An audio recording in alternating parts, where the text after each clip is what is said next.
Hello friends, मैं हर्षिजा आपके अपने यूट्यूब चैनल हर्षिजा ऑफिशियल में आपका स्वागत करता हूं। जैसा कि हम पिछले वीडियो में रस का पार्ट सेकंड पढ़ चुके हैं, हास्य रस और वीर रस पढ़ चुके थे, ठीक है। और मैंने कही थी अगली वीडियो हमारी छंद की होगी, तो आज मैं आपको छंद बताने जा रहा हूँ। बोर्ड पर लिखा भी है छंद, ठीक है। तो सबसे पहले हम ये समझते हैं छंद क्या होता है। छंद आपने अलंकार समझ लिया। अलंकार क्या है? अलंकार गहना है, काव्य पंक्तियों का क्या है? गहना है, ठीक है। और रस क्या है? रस वो है कि काव्य पंक्ति को पढ़ने से जो हमें इंटरेस्ट आता है वो क्या कहलाता है? रस। अब छंद क्या है? छंद होता है जो काव्य पंक्ति होती है ना, उसे हम गा सकते हैं, ठीक है। तो उस पंक्तियों को मात्राओं में, छंदों में, छंद मीन्स होता है बंधन, ठीक है, यानी किसी बंधन में बांधना, क्या कहलाता है? छंद कहलाता है, ठीक है। यानी काव्य पंक्तियों को किसी बंधन में बांधा है, किसके?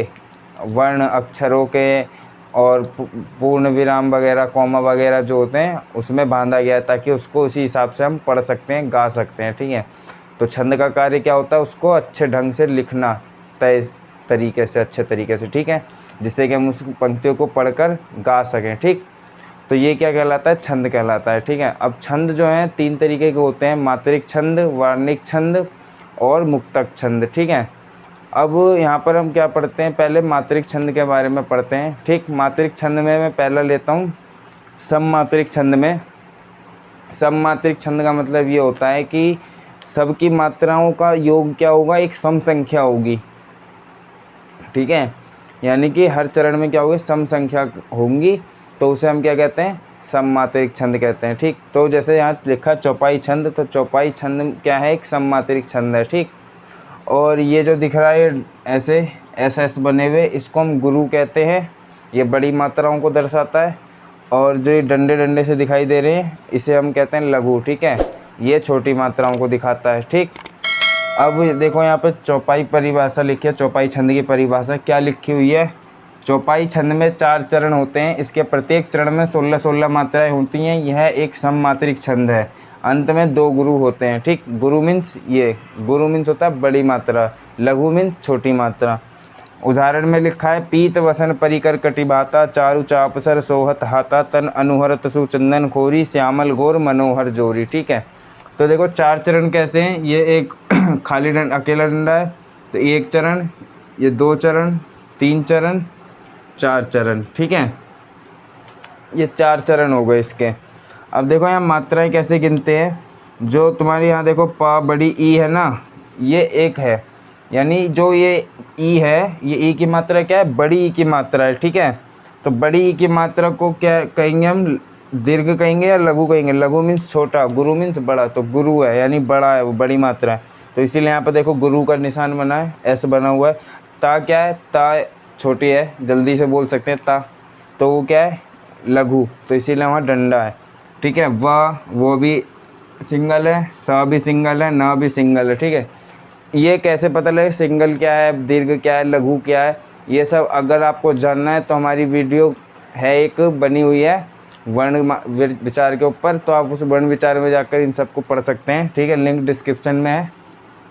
अब वसन परिकर, परिकर में पा सिंगल है, रा पे छोटी ई की मात्रा है, तो छोटी ई है, लघु है, तो इसीलिए लघु की मात्रा है। यहाँ पर देखो का है, का भी सिंगल है, इसलिए उसकी मात्रा भी सिंगल है, लघु। रा भी लघु है, तो इसीलिए लघु की मात्रा। इसी प्रकार से हर जगह लिखे हो। लास्ट में देखो क्या लिखा है यहाँ पे? अंत में 2 गुरु होते हैं, तो ये अंत लाइन है। यहाँ पे देखो लाइन ख़त्म है, तो लास्ट में देखो 2 गुरु आ गए। यहाँ पर भी 2 गुरु है, यहाँ पे भी 2 है, यहाँ पर भी 2 है, ठीक। तो अब इसमें क्या लिखा है? हर एक चरण में 16-16 मात्राएँ हैं। 1 चरण, 2 चरण, 3 चरण, 4 चरण। तो चारों चरण में गिन के देखते हैं 16 है कि नहीं। तो इसको 2 गिनते हैं, इसको 1 गिनते हैं, तो 2 1 3, ठीक है। इसको 2, इसको 1, तो 2 1 3, 4 5 6 7 8 9 10 11 12 13 14 15 16, तो 16 है इसमें। इसमें 2 1 3 2 5 1 6 1 7 1 8 9 10 11 12 13 14 15 16, यहाँ भी 16 है। यहाँ 1 2 3 4 5 6 7 8 9 10 11 12 13 14 15 16, यहाँ भी है। 2 1 3 1 4 5 6 7 8 9 10 11 12 13 14 15 16, यहाँ पे भी है, ठीक है। तो देखो हर चरण में यहाँ पे क्या है? 16-16 मात्राएं मौजूद हैं। तो ये क्या कहलाता है? चौपाई छंद कहलाता है। अगर आपको ये उदाहरण याद न हो रहा हो तो इसके जगह पे आप दूसरा उदाहरण याद कर सकते हो। क्या? जय हनुमान ज्ञान गुण सागर, जय कपीस तिहुलोक उजागर, ठीक है। उसे भी लिख सकते हो उसकी जगह पे। आप इसे नोट कर लो, इसके बाद मैं आपको दोहा छंद बताऊंगा। जैसा कि आपको दिख रहा होगा बोर्ड पर मैं लिख चुका हूँ दोहा छंद, ठीक है। दोहा छंद क्या है? दोहा छंद एक अर्ध सममात्रिक छंद है।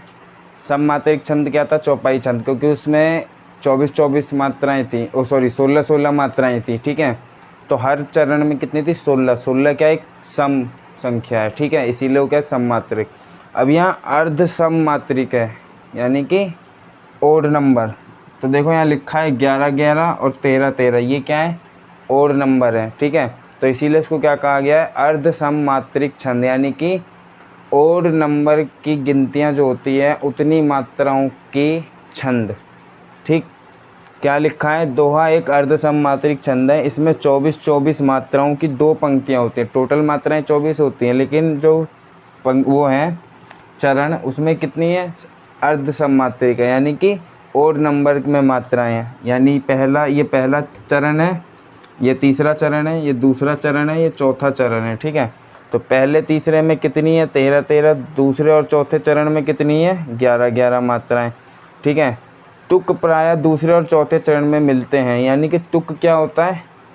सोई होई, ठीक है, खोए सोए, ऐसे तरीके, यानी राइमिंग्स वर्ड्स जो है एक जैसा, तुक जो लगता है बोलने में, ठीक है, वो क्या कहलाता है? तुक। तो लास्ट वाले दूसरा और चौथा चरण है, इसमें ही तुक मिल रहा है। यहाँ पर देखो नहीं मिल रहा है, यहाँ हरो परे, अगर यहाँ परो होता तो मिलता हरो परो, ठीक है, लेकिन ऐसा नहीं है। यहाँ पर देखो सोई और होई दोनों है, ठीक, इसीलिए यहाँ तुक कहाँ मिलता है? यहाँ पर मिलता है।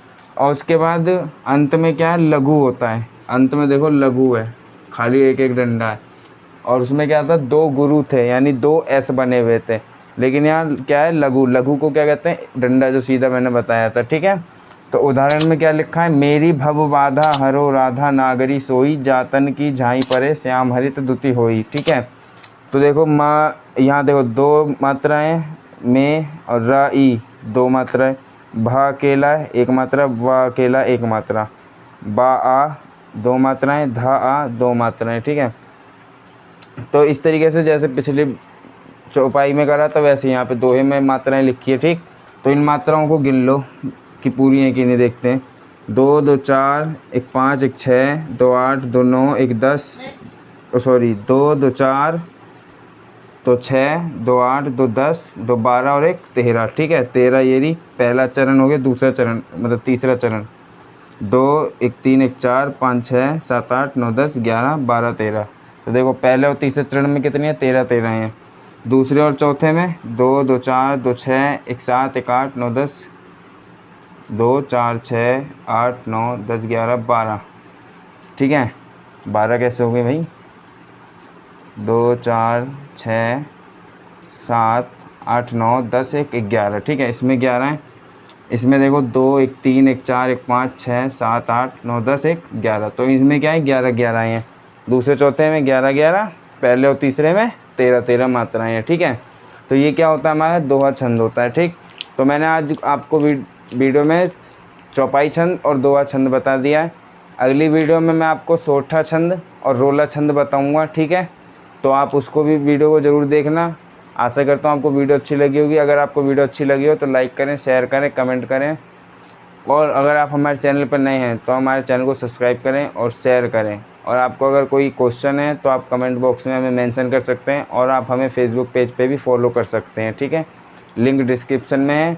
और जो मैंने बताया मात्राओं के बारे में थोड़ा समझना, तो वो हमारी वीडियो है व्याकरण की, आप प्लेलिस्ट में जाके भी देख सकते हैं, हिंदी व्याकरण की प्लेलिस्ट में, और लिंक डिस्क्रिप्शन में भी दे रखी है, ठीक है।